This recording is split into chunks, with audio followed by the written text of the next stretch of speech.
I never thought I'd be telling this story. Even now, months later, my fingers hesitate over these words, each keystroke a reminder of how perfectly constructed lies can be. But I need to start somewhere, so I'll begin with that ordinary Wednesday evening when my life still felt whole. Sarah was chopping vegetables for dinner, her dark hair caught in that messy bun she always wore when cooking. The kitchen smelled of garlic and rosemary, and classical music drifted from the small speaker on the windowsill, her evening ritual for the past 11 years of our marriage. "James called today," she mentioned casually, the knife rhythmically meeting the cutting board. "He's finally getting that promotion at the firm."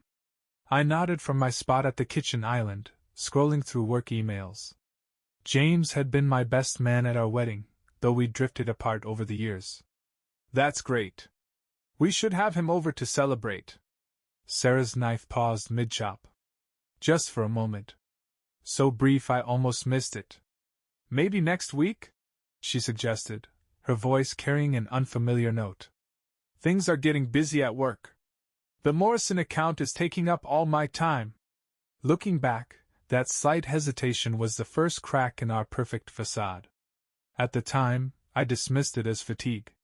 Sarah had been working later hours recently, her position at the advertising agency demanding more of her attention. But now I recognize it as the moment everything began to shift. Later that evening, we settled into our usual routine, she curled up on the couch with her tablet, me in my armchair grading papers from my university students. The soft glow of our phones illuminated our faces in the dim living room, domestic tranquility personified. Then her phone chimed. The change in her posture was subtle. Her shoulders tensed, her fingers curled more tightly around the device. She angled the screen away from me slightly, an unconscious gesture that would become hauntingly familiar in the months to come. "Everything okay?" I asked, watching her face in the blue light of her screen. "Oh, just work stuff." She smiled, but it didn't quite reach her eyes. "The creative team needs some revisions for tomorrow's presentation." I believed her. Why wouldn't I? This was Sarah, my wife of 11 years, the woman who'd nursed me through pneumonia 3 winters ago, who knew exactly how I liked my coffee, 1 sugar, splash of cream, who could finish my sentences before I could. Sarah, who'd never given me a reason to doubt her. She got up suddenly, phone clutched in her hand. "I need to make a quick call. Work emergency." I watched her retreat to our home office, closing the door behind her. The sound of that click echoed with an odd finality in our quiet house.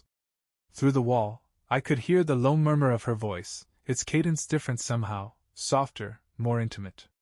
When she returned 20 minutes later, her cheeks were flushed. "Sorry about that," she said, not quite meeting my eyes. "The client is being difficult." I nodded, already turning back to my grading. But something had shifted in the room, invisible yet palpable, like the first tremor before an earthquake. A subtle wrongness that nestled into the corner of my mind and refused to leave. That night, as Sarah slept beside me, her breathing deep and regular, I stared at the ceiling and tried to shake the feeling that something fundamental had changed. In the darkness, I remembered how she'd angled her phone away, how her voice had changed during that call, how her knife had paused at the mention of James. Small things. Insignificant things. Things that would eventually destroy everything we'd built together. The first time Sarah missed dinner, I barely noticed. The second time, I made excuses for her. By the third time, something cold and uncertain had settled in my stomach, a weight that wouldn't lift. "The Morrison campaign is in its final stages," she'd explained, her voice tinny through the phone's speaker. "We're all pulling late hours." In the background, I could hear the gentle murmur of voices, the clink of what might have been glasses. "Don't wait up." I sat at our dining table, staring at her untouched plate of pasta, watching the sauce congeal in the harsh overhead light. The house felt different in her absence, larger, emptier, as if it too was holding its breath, waiting for her return. That's when Marcus entered our lives. He arrived on a Sunday afternoon, all easy smiles and practiced charm, a bottle of wine tucked under his arm. "Sarah mentioned you're a literature professor," he said, settling into our living room couch like he belonged there. "I just finished reading that piece you published on modern interpretations of Greek tragedy." I remember how Sarah watched him speak, her eyes following his gestures with an intensity that made something twist inside my chest.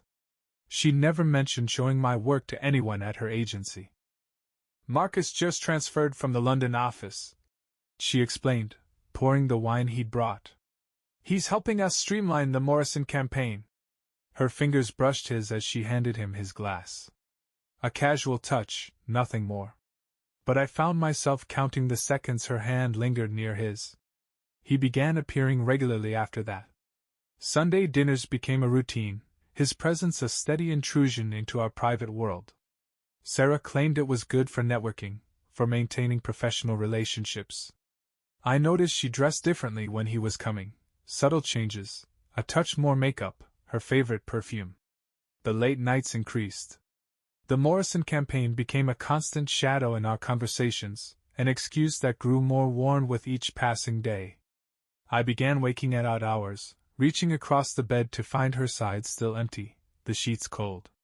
One night, I called her office at 9 p.m., driven by an impulse I didn't want to name. "I'm sorry." Her assistant's voice was apologetic. "Sarah left around 6. Said she had dinner plans with the team." I sat in our darkened kitchen, her assistant's words echoing in my head.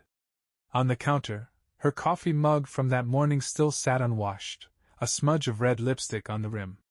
The same lipstick she'd reapplied before leaving for work, checking her reflection in the hallway mirror with unusual care. My phone buzzed, a text from Sarah. "Working late again. Don't wait up. Love you." I stared at those 3 words, "love you." They seemed smaller somehow, lighter, as if they'd lost substance with repetition. In the quiet of our kitchen, I opened my laptop and began searching through our shared calendar, looking for the patterns I'd been avoiding. The Morrison campaign meetings always fell on Thursdays, according to her calendar. Today was Tuesday. I thought about Marcus, about the way Sarah's laugh had changed around him, lighter, more musical, like she was rediscovering an old joke. About how she mentioned offhandedly that he lived alone in that new apartment complex by the river, the one with the floor-to-ceiling windows and the view of the city lights. The sound of keys in the door made me close the laptop quickly. Sarah walked in, her cheeks flushed from the cold, or something else. Her hair was slightly disheveled, and she was carrying her heels in her hand. "Traffic was horrible," she said, not meeting my eyes. "The team ordered takeout at the office."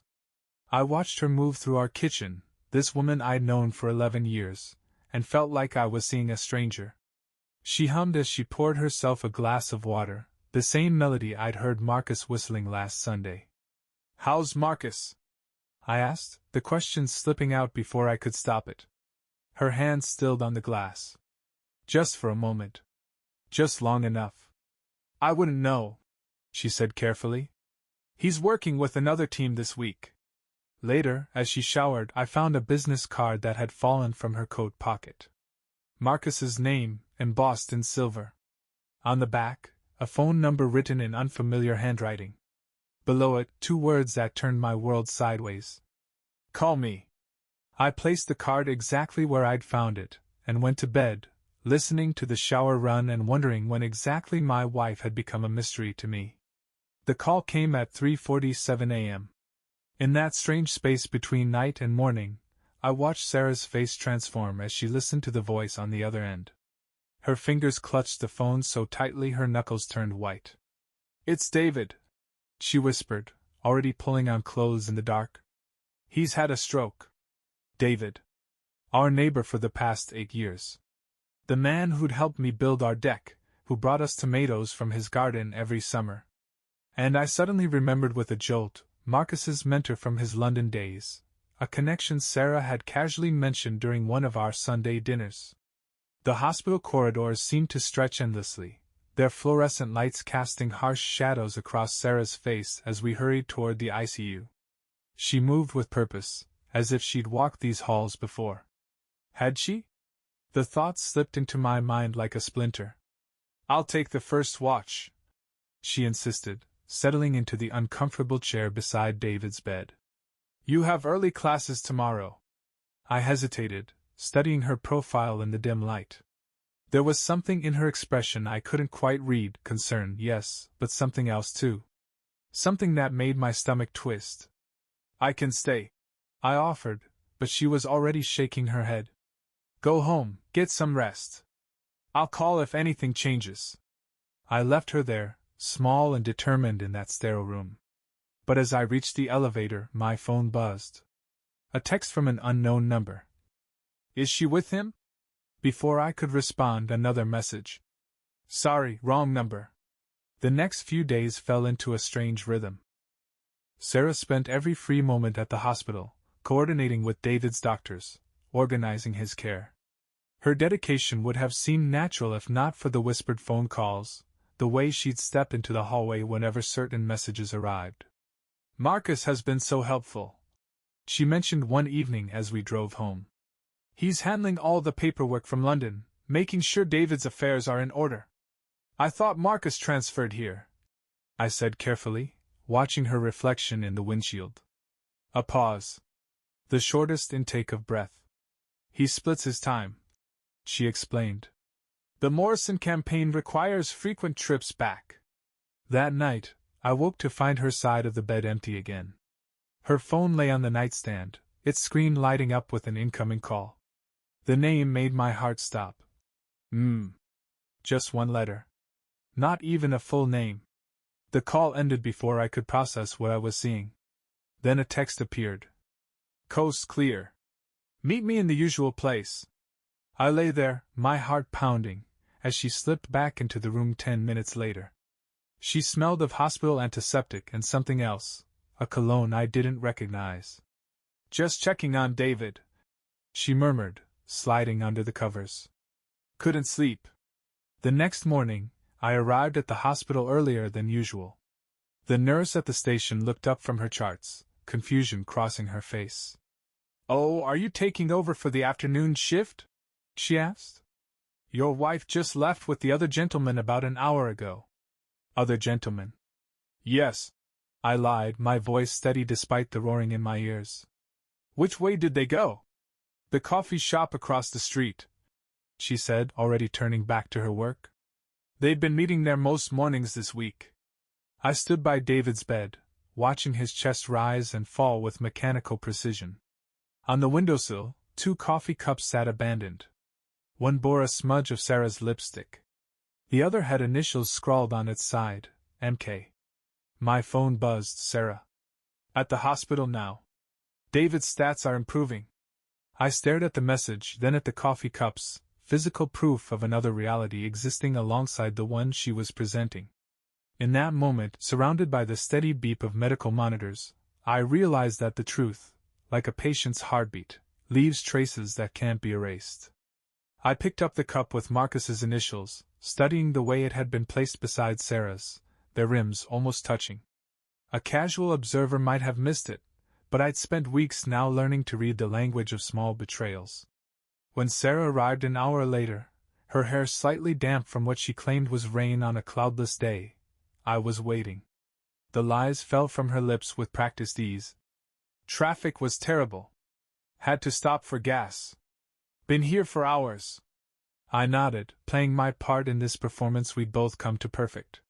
But as I watched her fuss over David's blankets, I wondered if she knew that hospitals keep visitor logs, that coffee cups tell stories, that rain leaves traces that can't be faked. Later, as she made another of her mysterious phone calls in the hallway, I opened my laptop and began searching for flights to London. Sometimes, I've learned, the truth hides in the space between here and there, in the gaps between what we say and what we do. And sometimes, it waits in a coffee shop across from a hospital, leaving behind nothing but empty cups and the fading warmth of secrets. Sarah suggested the beach house with a desperation that should have warned me. "Like our honeymoon," she said, her fingers intertwining with mine across our kitchen table. "Remember how we used to be?" Used to be. The words echoed like a eulogy. I found myself counting her smiles during the drive down the coast, each one seeming more rehearsed than the last.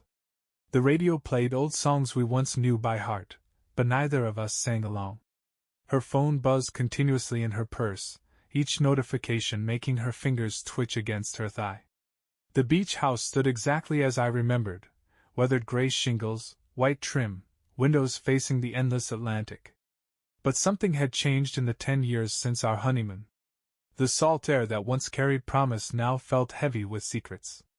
"I thought we could reconnect," Sarah said, unpacking groceries in the rental's kitchen. Her voice carried that careful tone I'd come to recognize, the one she used when building walls disguised as bridges. "Things have been different lately." I watched her arrange wine bottles on the counter, noticed how her wedding ring caught the light. Had it always sat so loosely on her finger? "Different how?" I asked, though I already knew. I'd seen the airline confirmation email open on her laptop last week, a flight to London she hadn't mentioned. One ticket, not two. She paused, a jar of pasta sauce suspended between counter and cabinet. "Work has been intense." "The Morrison account. Tell me about Marcus," I interrupted, the name falling between us like broken glass. The jar slipped, shattered. Red sauce spread across the white tile like blood, but Sarah didn't move to clean it. Her face held an expression I'd never seen before, fear mixed with something else. Relief, maybe. As if she'd been waiting for this moment. "He's just a colleague," she whispered, but her eyes dropped to the spreading pool of red at her feet. "Does a colleague need hourly updates from the hospital? Does a colleague meet you for coffee every morning while your husband thinks you're reviewing charts with doctors?" Her head snapped up. "You've been checking on me? You've been lying to me." The words hung in the air, heavy with months of suspicion. Outside, waves crashed against the shore, the same rhythm they'd kept during our honeymoon, now scoring a very different scene. "It's not what you think," she started, but her phone chose that moment to buzz. The screen lit up, facing me. "Am missing you already?"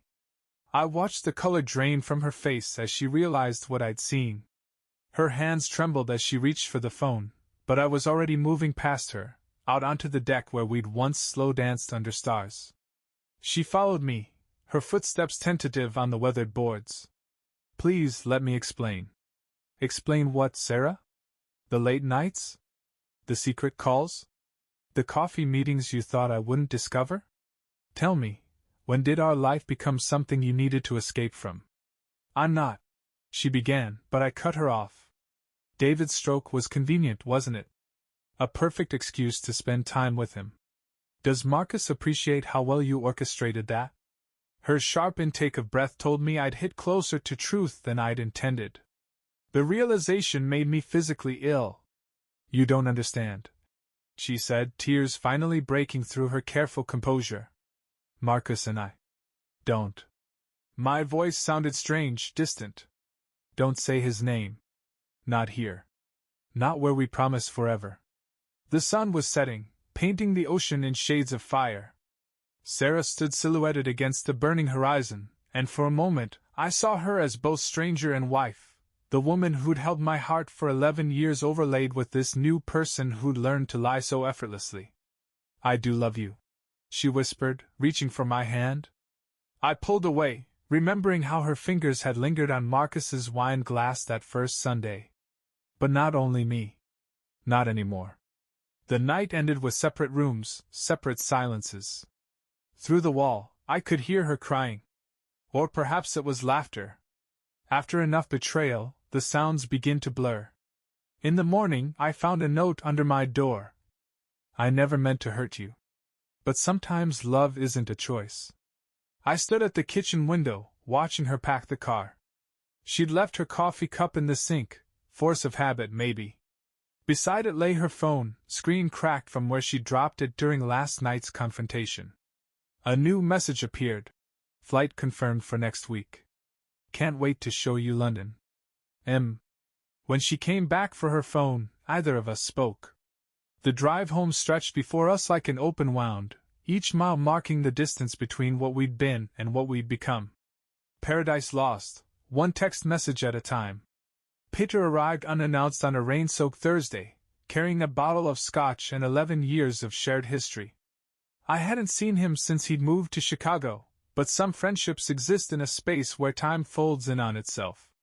You look like shit, he said, studying my face in our dimly lit living room.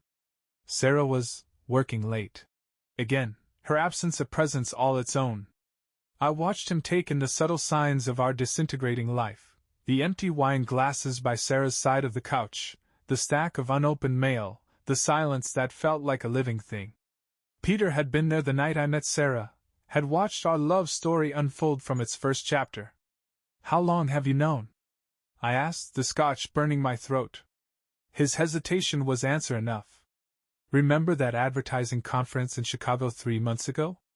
The memory surfaced like a bruise being pressed. Sarah had been excited about that trip, unusually particular about her packing. I'd helped her choose dresses, thinking her attention to detail was about professionalism. They weren't subtle. Peter continued, his words careful but cutting. The restaurant was across from my office.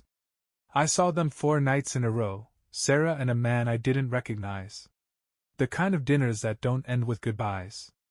I closed my eyes, remembering how she'd called each night from her hotel room, her voice warm with what I thought was longing for home. How many of those calls had he been there, listening to her spin stories for my benefit? Why didn't you tell me sooner? Would you have believed me? The question hung between us, heavy with truth. Then my phone rang, Sarah's sister, Emily. Her voice cracked as she delivered the news.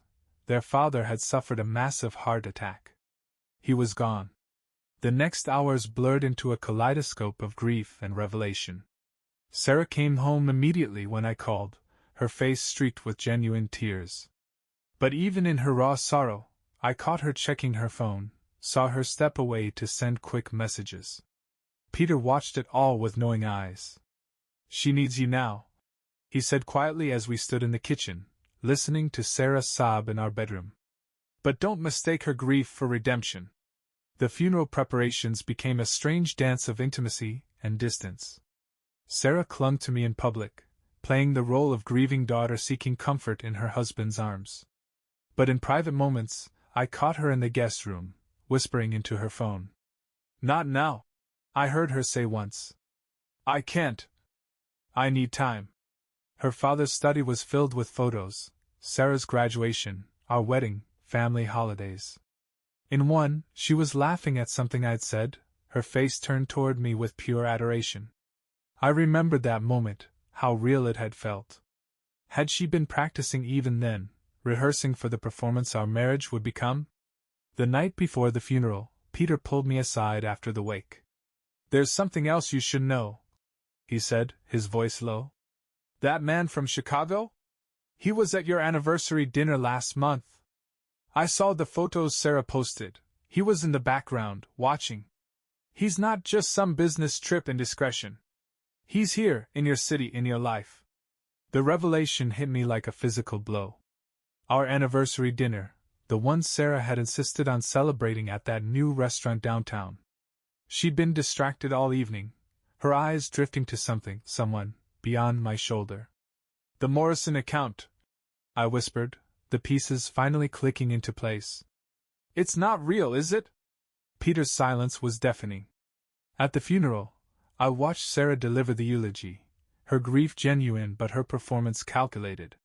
She spoke about her father's belief in honest love, in commitment, in truth.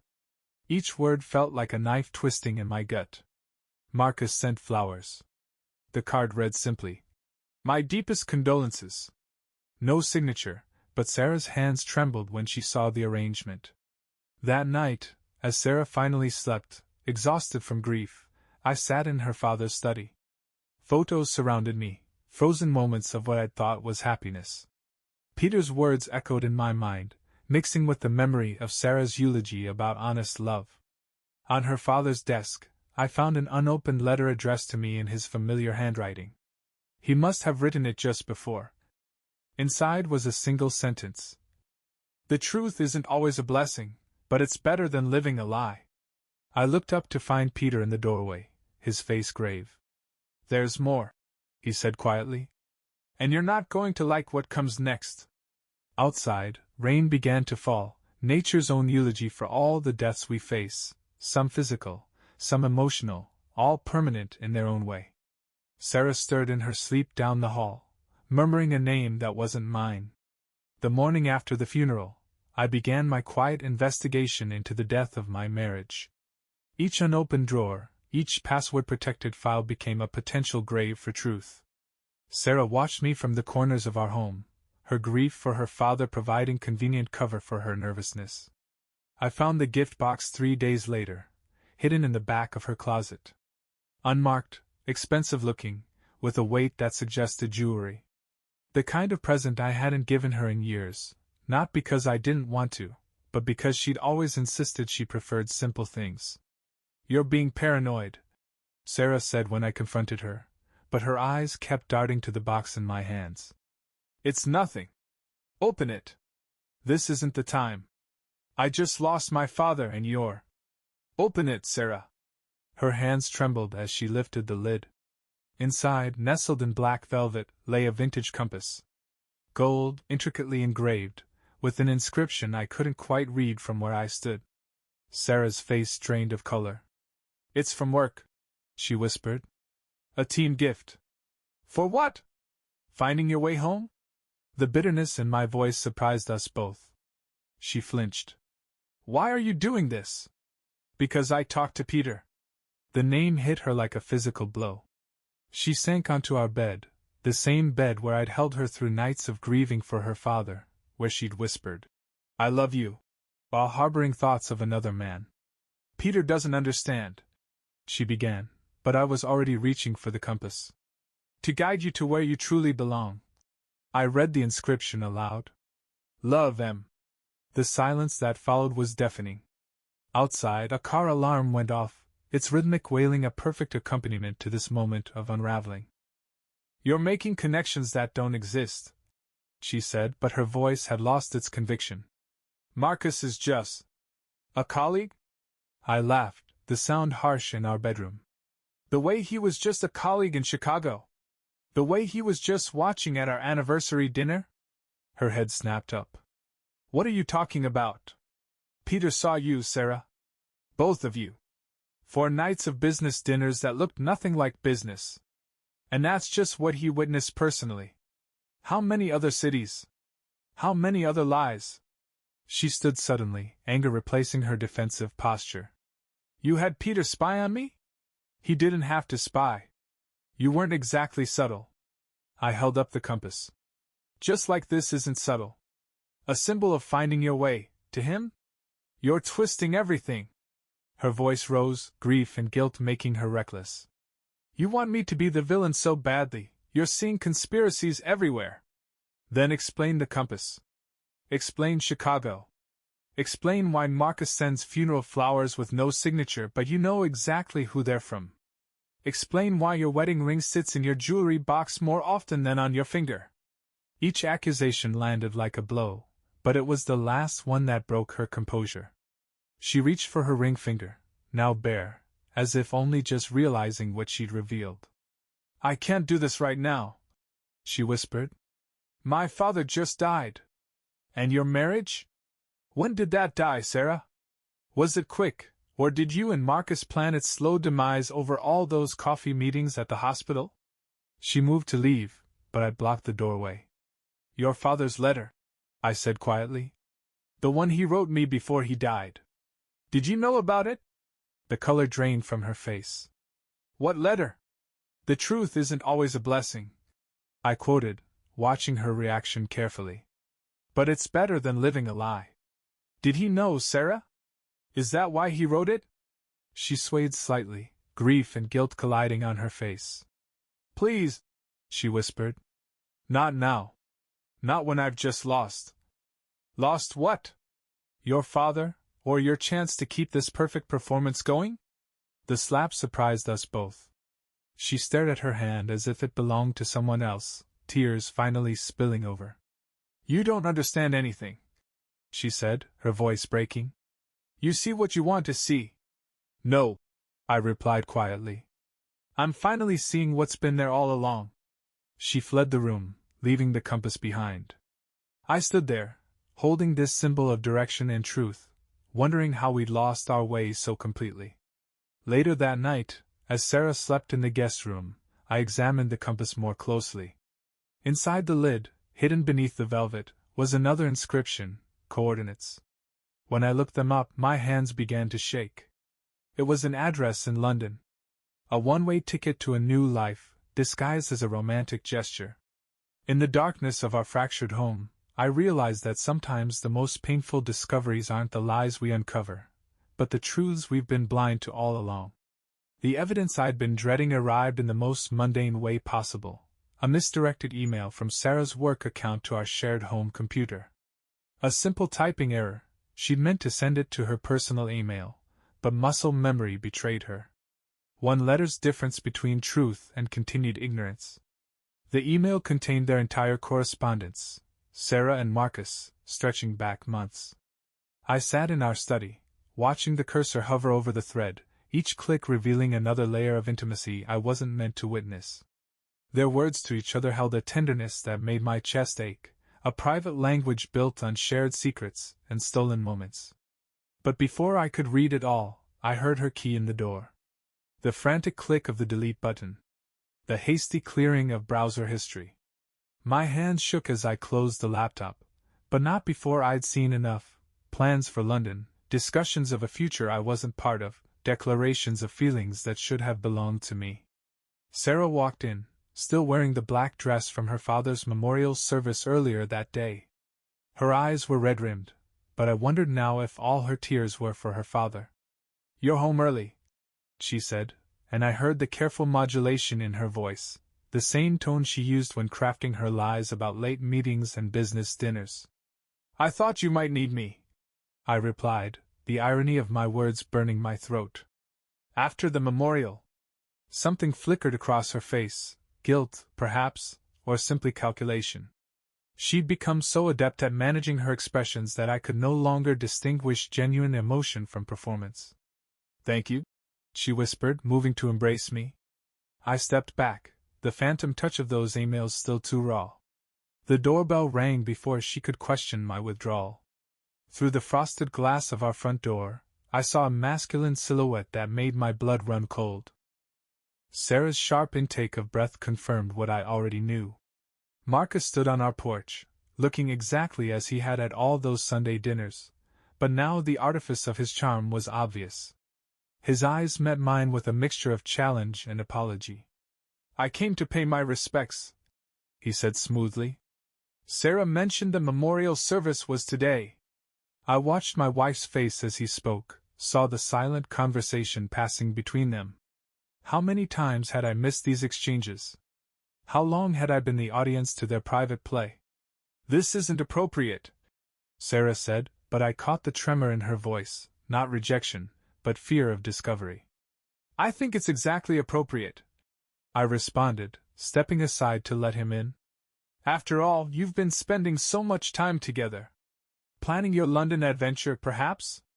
The color drained from Sarah's face. Marcus's practiced smile slipped for just a moment. "I don't know what you're—" she began, but I cut her off. "The email, Sarah? The one you sent to the wrong address." She swayed slightly, reaching for the wall to steady herself. Marcus moved to support her, an instinctive gesture that revealed more than any email could. "I can explain," she started, but her voice cracked under the weight of too many lies. "Can you explain the compass too?" I asked quietly. "The coordinates to your new life?" Marcus's eyes widened slightly. He hadn't known about my discovery of his gift. This small revelation felt like a hollow victory. "Perhaps I should go," he said, but I blocked the doorway. "No, stay. Help Sarah explain how long you've been planning this. How many of our Sunday dinners were strategy sessions? How many hospital visits were just convenient covers?" The silence that followed was deafening. Outside, a car alarm began to wail, the same one that had scored our argument about the compass. The symmetry felt cruel. "We never meant—" Marcus began, but Sarah's broken whisper cut him off. "Don't." One word, but it carried the weight of every deception, every carefully orchestrated lie. I watched them exchange glances, saw the intimate language of their shared guilt. But before either could construct another lie, Sarah's phone buzzed. The screen lit up, visible to all of us. Flight confirmation, London, next Tuesday. The truth, finally, in black and white. No more pretense. No more elaborate explanations. Marcus reached for her hand, an unconscious gesture, quickly aborted when he remembered where we were. But I'd seen it, and more importantly, I'd seen Sarah's instinctive movement toward his touch. In that moment, standing in the foyer of what had once been our happy home, I realized that sometimes the most devastating evidence isn't found in emails or gifts or secret meetings. It's in the smallest gestures, the ones we can't control. The ones that reveal where our hearts truly reside. Some moments burn themselves into memory with such clarity that they become watersheds, dividing life into before and after.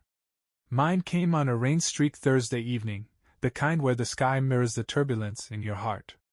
I hadn't planned to leave work early. But something in Peter's voice when he called, a mixture of dread and determination, made me gather my things with trembling hands. "You need to come home now," he'd said, "before she has time to hide it again." The house looked different as I approached, though nothing had physically changed. The warm lights in the windows that once beckoned me home now seemed to illuminate a stage set, a carefully constructed illusion of domestic tranquility. I heard them before I saw them. Their voices drifted down from our bedroom, Sarah's laugh, the one I'd been missing for months, floating through the crack beneath the door. A deeper voice murmured something in response, and the intimate familiarity of their exchange made my stomach lurch. My footsteps were silent on the carpeted stairs, each step bringing me closer to a truth I'd been circling for months. The bedroom door wasn't fully closed, another small mercy or cruel twist of fate, I couldn't decide. Through the gap, I saw them reflected in the mirror above our dresser. Sarah sat at her vanity, Marcus standing behind her, his fingers trailing through her hair with the casual intimacy of longtime lovers. She leaned into his touch like a flower seeking sunlight, her eyes closed in contentment. "We can't keep meeting like this," she was saying, but her voice held no real conviction. "He's getting suspicious." Marcus leaned down, his lips brushing her neck. "Then let him find out. We've planned everything. The London flat is ready." The mirror caught Sarah's smile, soft, secret, achingly genuine in a way I hadn't seen in months. "Tuesday can't come soon enough." My hand pushed the door open before I'd made a conscious decision to move. The hinges creaked, a sound that would echo in my nightmares for months to come. They sprang apart, but not quickly enough. The guilt on their faces transformed into something worse, relief tinged with pity. "How long?" My voice sounded foreign to my own ears. Sarah's hand flew to her throat, to the spot where Marcus's lips had been moments before. "Please let me explain." "How long?" Marcus stepped forward, as if to shield her. The protectiveness of the gesture made bile rise in my throat. "Since Chicago," he said quietly. "The advertising conference. 8 months. 8 months of Sunday dinners and morning kisses and shared beds, all while they'd been." "I was going to tell you," Sarah whispered, but the lie was obvious even to her. Her eyes darted to the suitcase I suddenly noticed in the corner, half packed, ready for Tuesday's escape. "Like you told me about the compass?" I asked, my voice eerily calm. "About the hospital visits? About the London flat you've apparently been planning?" Each question made her flinch, but I noticed she moved closer to Marcus with each word. Even now, in the moment of discovery, she was choosing him. "I never meant to fall in love with him," she said, and the simple truth of that statement was more devastating than any lie had been. The room spun slightly. On the dresser, our wedding photo watched the scene unfold, younger versions of ourselves smiling at a future that would end in this moment. "All those nights," I said slowly, "when I held you while you cried about your father, were you thinking of him?" Her silence was answer enough. Marcus reached for her hand, no longer hiding, no longer pretending. "Sarah, we should—" "Don't say her name." The words came out as a growl. "Don't you dare say her name in our bedroom." "Your bedroom," Sarah corrected softly. "I signed a lease last week. I'm moving out on Tuesday. After the flight." The casual cruelty of her practicality, planning her escape with the same efficiency she'd once used to plan our life together, broke something fundamental inside me. I looked around the room that had been ours for 11 years. The bed where we'd whispered dreams in the dark. The window seat where she used to read on Sunday mornings. The closet still full of her clothes, though I now realized the most expensive pieces were missing, already packed for her new life. "Did you ever love me?" I asked, though I wasn't sure I wanted the answer. Her eyes filled with tears that seemed genuine. "Of course I did. But love changes. People change." "No," I said, understanding finally crystallizing. "Love doesn't change. It just reveals who we really are." I turned to leave, unable to bear another moment in this room that now felt like a mausoleum to our marriage. But at the door I paused. "Your father knew, didn't he? That's why he wrote me that letter." Sarah's sharp intake of breath was the final confirmation I needed. Even in death, her father had tried to warn me. I left them standing there, surrounded by the artifacts of our shared life, photos, memories, promises, all now revealed as carefully crafted props in a performance I'd been too loving to see through. The rain had stopped when I stepped outside, but I was already drenched in the flood of realizations. Every memory now required re-examination. Every moment of happiness called into question. Behind me, our bedroom light cast long shadows on the lawn, two silhouettes merging into one, while a third walked away alone into the gathering dark. The days after discovery took on a surreal quality, like walking through a familiar house where all the furniture had been shifted slightly to the left. I found myself reaching for things that weren't there anymore: morning routines, shared jokes, the simple certainty of trust. It was Anna who found me, though I hadn't told anyone where I'd gone. She appeared at the door of my temporary hotel room like an anchor in a storm, her presence both unexpected and somehow inevitable. Sarah's closest friend from college, now standing on the other side of the divide. "I've been carrying this weight for too long," she said, placing a manila envelope on the hotel desk. Her hands trembled slightly, and I noticed she wasn't wearing her usual smile. "Sarah doesn't know I'm here." Inside the envelope, I found what felt like archaeological evidence of my marriage's demise: photos, messages, hotel receipts. A careful documentation of betrayal spanning not 8 months, as they claimed, but nearly 2 years. "The Chicago conference wasn't the beginning," Anna said softly, watching my face as I absorbed each new revelation. "It was just when they stopped being careful."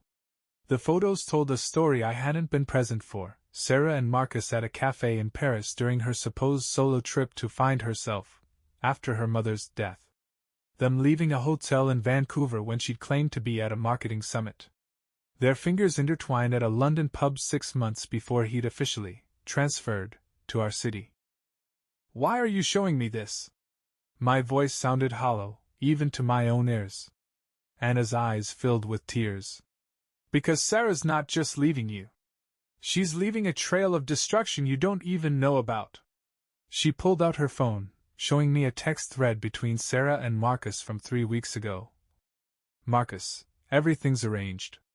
David's stroke created the perfect cover. Sarah, I still feel guilty about that. Marcus, the medication switch was untraceable. He'll recover, mostly. Small price for our freedom." The world tilted on its axis. David's stroke, the event that had given them their perfect alibi for hospital meetings, hadn't been an accident. I couldn't finish the sentence. "Engineered it," Anna completed grimly. "Marcus has a background in biochemistry before switching to advertising. David was getting suspicious, asking too many questions about their late-night meetings. They needed a distraction, a way to meet openly without question." The careful architecture of their affair revealed itself with horrifying clarity. Each element I'd attributed to chance or circumstance had been deliberately orchestrated. Even Sarah's father's death had played into their hands, providing the perfect emotional cover for suspicious behavior. "Her father," I whispered, a new horror dawning. "Did he?" Anna's silence was heavy with implication. "The letter he left you wasn't just about the affair. He'd discovered something about Marcus's past, about other relationships that had ended in convenient accidents. He was going to go to the police. My legs gave out, and I sank onto the hotel bed. The compass with its London coordinates took on a sinister new meaning, not just an escape route, but a carefully planned disappearing act. Tuesday's flight, I said, remembering their conversation in our bedroom. It's not just about starting fresh, is it? Anna shook her head. They've liquidated assets, established new identities. Once they leave, they'll vanish completely. She hesitated, then added, and if something happens to you before they go, it simplifies the insurance payout considerably. As if on cue, my phone buzzed, a text from Sarah. Can we talk? One last time, just us. Dinner at home tomorrow? I looked at Anna, seeing my own horror reflected in her eyes. The woman I'd loved, who'd shared my bed and my life for 11 years, wasn't just an unfaithful wife. She was something far more dangerous. What do I do? I asked, but Anna was already pulling out another envelope. You protect yourself, she said firmly. Starting with these. She spread out documents, bank records, travel itineraries, medical reports. We're going to the police. Tonight. As we gathered the evidence, my phone buzzed again. Sarah. Please. I need to explain everything. I stared at the message, remembering how she'd looked in our bedroom mirror, leaning into Marcus's touch. How genuine her grief had seemed at her father's funeral. How perfectly she'd played the role of loving wife for 11 years while orchestrating an elaborate performance of deception and danger. The truth, when it finally comes, doesn't always set you free. Sometimes it just shows you how deeply the lies have been woven into the fabric of your life, and how deadly the cost of unraveling them might be. The police station smelled of stale coffee and fading hopes. Detective Chin spread the evidence across her desk: photographs, bank statements, text messages, medical records. The archaeological remains of my marriage lay bare under fluorescent lights. Your wife's friend made the right call, she said, studying the timeline Anna had meticulously constructed. This goes beyond infidelity. We're looking at premeditated harm, possible manslaughter. I stared at Sarah's handwriting on a notebook page Anna had recovered, detailed plans for what they'd originally intended to be my accident. The familiar loops and curves of her script, once endearing, now seemed like coiled snakes. Tuesday's flight was never meant to be just an escape, Detective Chin continued.